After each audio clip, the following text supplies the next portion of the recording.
குறள் எண் 1080. அதிகாரம் கயமை. பல ஆண்டுகளுக்கு முன்னால் வியாபாரி ஒருவர் வண்டியில் மிளகு மூட்டைகளை ஏற்றிக்கொண்டு வியாபாரத்திற்கு புறப்பட்டார். அவர் ஒரு மகா கருமி. உதவி என்று யார் கேட்டாலும் எந்த உதவியும் செய்ய மாட்டார். இரவு நேரமாகிவிட்டதால் வழியில் அன்று இரவு ஒரு கோவில் வாசலில் தங்கினார். சிவபெருமான் அவரை சோதிக்க விரும்பி மாறு வேடத்தில் ஒரு வழிப்போக்கன் போல் அங்கு வந்து, ஐயா, எனக்கு தலைவலிக்கிறது, நீங்கள் வைத்திருக்கும் மூட்டையில் இருந்து கொஞ்சம் மிளகு கொடுங்கள், அதை அரைத்து நெற்றியில் பற்று போட்டுக் கொள்கிறேன் என்றார். மிளகு விலை அதிகம் என்பதால் அதை யாரோ ஒரு வழிப்போக்கனுக்கு இலவசமாக தருவதற்கு வியாபாரிக்கு மனமில்லை. ஆகையால், இந்த மூட்டையில் மிளகு இருப்பதாக யார் உனக்கு சொன்னது? இதில் உளுந்து அல்லவா இருக்கிறது என்று போய் சொன்னார். அதை கேட்டதும் வழிப்போக்கனாக வந்த சிவபெருமான், சரி, அப்படியே ஆகட்டும் என்று சொல்லிவிட்டு போய்விட்டார்.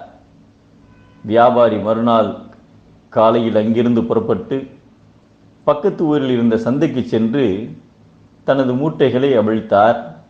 அப்போது மிளகுக்கு பதிலாக அவ்வளவு மூட்டைகளிலும் உளுந்தே இருந்தது.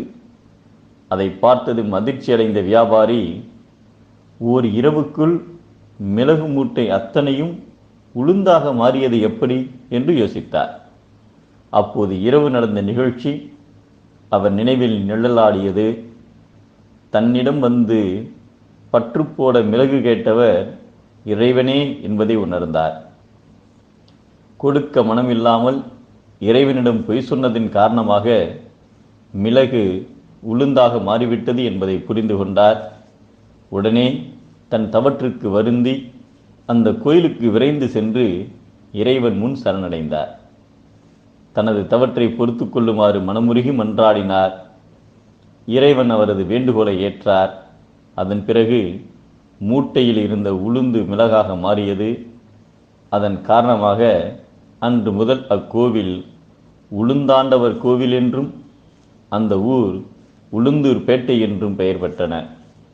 கயவர்கள் தமக்கு ஒரு துன்பம் வந்தால் தம்மையே பிறருக்கு விற்றுவிடுவர், இதை தவிர வேறு எதற்கும் உதவுபவர் அல்லர் என்பதை எட்டிற்கு உரியர் கயவரொன்று உற்றக்கால் விற்றற்கு உரியர் விரைந்து என்கிறார் நம் தெய்வப்புலவர் திருவள்ளுவர்.